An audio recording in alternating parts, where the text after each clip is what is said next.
नमस्कार। हमारे आज के इस खास विश्लेषण में आपका स्वागत है। आज हम सिंधु घाटी सभ्यता के उन रहस्यों से पर्दा उठाने वाले हैं जो हजारों साल पुरानी धूल के नीचे दबे थे और आज सबसे दिलचस्प वैज्ञानिक जांच का विषय बन गए हैं। एक ऐसी सभ्यता जो सच में अपने समय से बहुत बहुत आगे थी। तो चलिए सीधे मुद्दे पर आते हैं।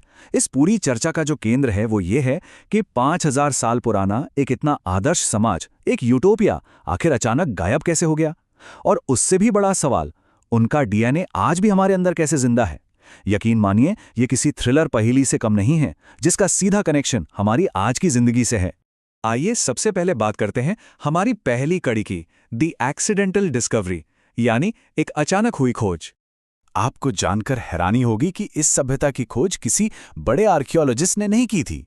1826 में चार्ल्स मैसन नाम के एक भगोड़े अंग्रेज सिपाही को कुछ ईंटों के टीले दिखे, पर उसने सोचा कि ये सिकंदर के समय के होंगे। बात आई गई हो गई। फिर 1856 में एक बहुत बड़ी और सच कहूं तो काफी दुखद गलती हुई। कराची से लाहौर के बीच रेलवे लाइन बिछा रहे इंजीनियरों ने बिना जाने इन 5000 साल पुरानी ईंटों का इस्तेमाल अपनी पटरियों के नीचे कर लिया। मतलब करीब 160 किलोमीटर लंबी रेलवे लाइन दुनिया की सबसे पुरानी सभ्यता की छाती पर रख दी गई। आखिरकार बहुत बाद में 1920 में जॉन मार्शल के नेतृत्व में खुदाई हुई और दुनिया को पता चला कि भाई ये खंडर 2000 नहीं बल्कि पूरे 5000 साल पुराने हैं।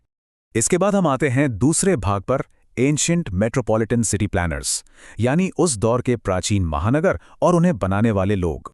अब जरा इस कॉन्ट्रास्ट को देखिए। 5000 साल पहले हड़प्पा में पक्की ईंटों के बाकायदा 2 मंजिला घर हुआ करते थे।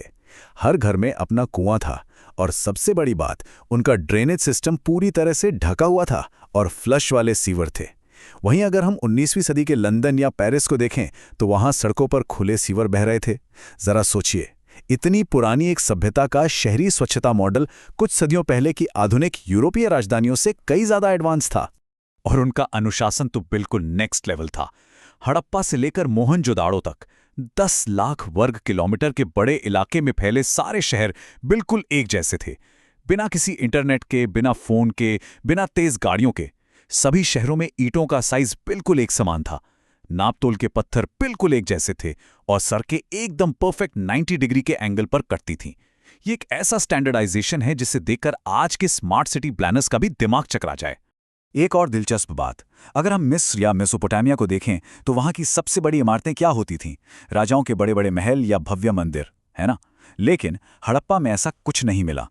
वहां जो सबसे बड़ी संरचना मिली वो थी द ग्रेट बाथ, यानी एक विशाल सार्वजनिक पूल। इससे ये बात बिल्कुल साफ हो जाती है कि इस समाज ने किसी राजा या सत्ता का महिमा मंडन करने के बजाय साफ सफाई और एक समान समाज को ज्यादा तरजीह दी। अब रुक करते हैं तीसरे हिस्से की तरफ, अनसॉल्व्ड पजल्स एंड ट्रेड, कुछ अनसुलझी पहेलियां और उनका व्यापार। वैज्ञानिकों के लिए आज भी सबसे बड़ी पहेली है इनकी लिपि, यानी इनकी स्क्रिप्ट। हमें 400 से भी ज्यादा अलग अलग चिन्ह मिले हैं जिन पर यूनिकॉर्न जैसे जानवरों की आकृतियां हैं। लेकिन दिक्कत यह है कि हमारे पास इजिप्ट के रोजेटा स्टोन जैसी कोई चाबी नहीं है जिससे हम इन प्रतीकों को डिकोड कर सकें। ये सब आज भी ये खामोश पहेली बने हुए हैं। हमें वाकई नहीं पता कि वो किसी भगवान के मंत्र लिख रहे थे या फिर बस अपने बिजनेस का हिसाब किताब रख रहे थे। खैर, हम ये जरूर जानते हैं कि उनका बिजनेस नेटवर्क बहुत ग्लोबल था।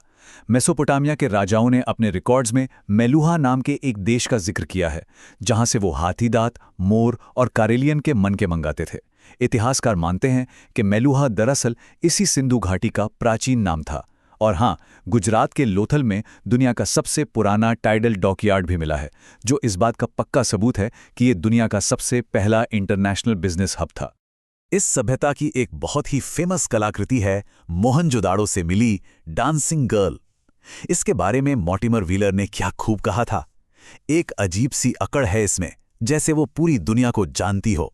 ये छोटी सी कांसे की मूर्ति अपने आप में इस बात का सबूत है कि उस समाज की महिलाएं दबी कुचली बिल्कुल नहीं थीं।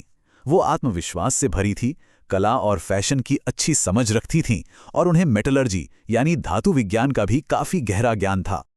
और यहाँ एक बात जो सबसे ज्यादा चौंकाती है वो ये है कि ये लोग बेहद शांति प्रिय थे। खुदाई में हथियारों के नाम पर सिर्फ तांबे के छोटे छोटे चाकू और भाले मिले हैं। कोई बड़ी तलवार नहीं, कोई ढाल या भारी कवच नहीं। इसके उलट हमें वहां से बच्चों के ढेर सारे खिलौने, मिट्टी की बैलगाड़ियां, सीटी बजाने वाली चिड़िया और शतरंज जैसे बोर्ड गेम्स मिले हैं। जरा सोचकर देखिए, बिना किसी बड़े युद्ध या सेना के पूरे 700 सालों तक शांति से राज करना, मानव इतिहास में ऐसा होना सच में बहुत रेयर है। आइए अब बढ़ते हैं चौथे भाग की ओर, द क्लाइमेट कोलैप्स, यानी जलवायु परिवर्तन और इस सभ्यता का पतन।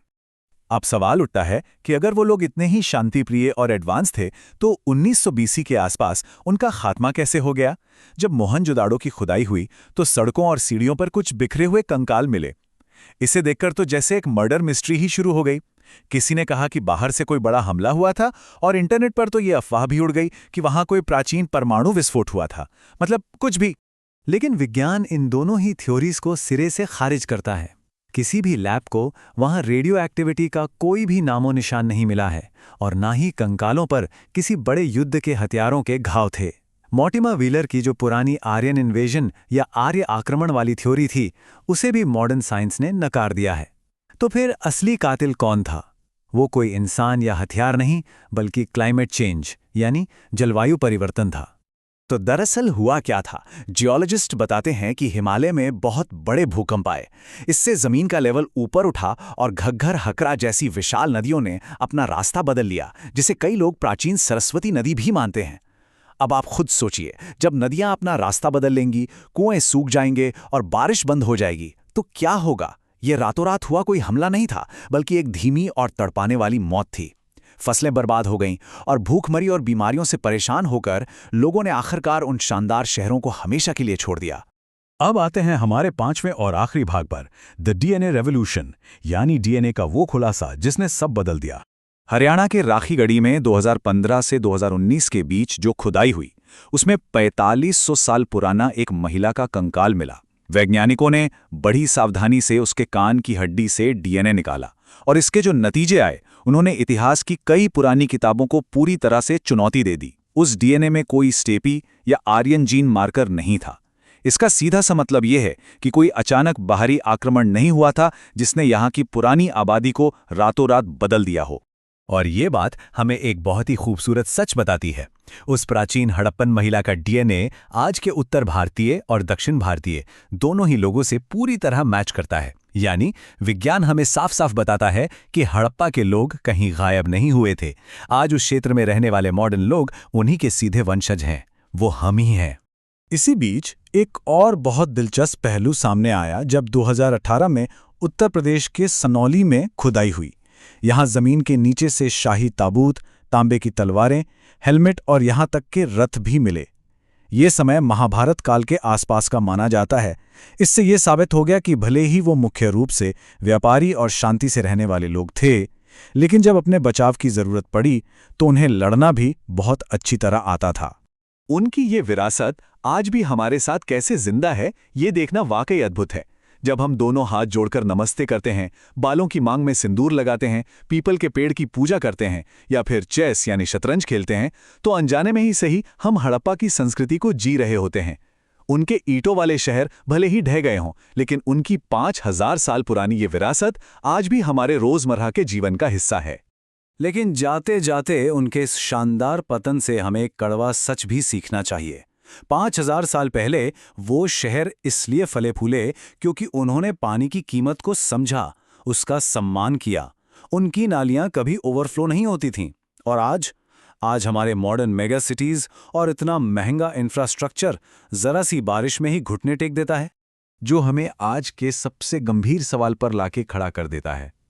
अगर इतिहास की सबसे बेहतरीन और शांत सभ्यता बदलते मौसम और क्लाइमेट के आगे नहीं टिक पाई, तो उनकी कहानी हमारे खुद के भविष्य के लिए क्या चेतावनी दे रही है? आज जब मौसम इतनी तेजी से बदल रहा है, तो हमें रुककर सोचना होगा कि क्या हम प्रकृति के साथ तालमेल बिठा रहे हैं या उसके खिलाफ जा रहे हैं। इस अहम सवाल के साथ मैं आपको सोचने के लिए छोड़ता हूं। इस चर्चा में मेरे साथ जुड़ने के लिए आपका बहुत बहुत शुक्रिया।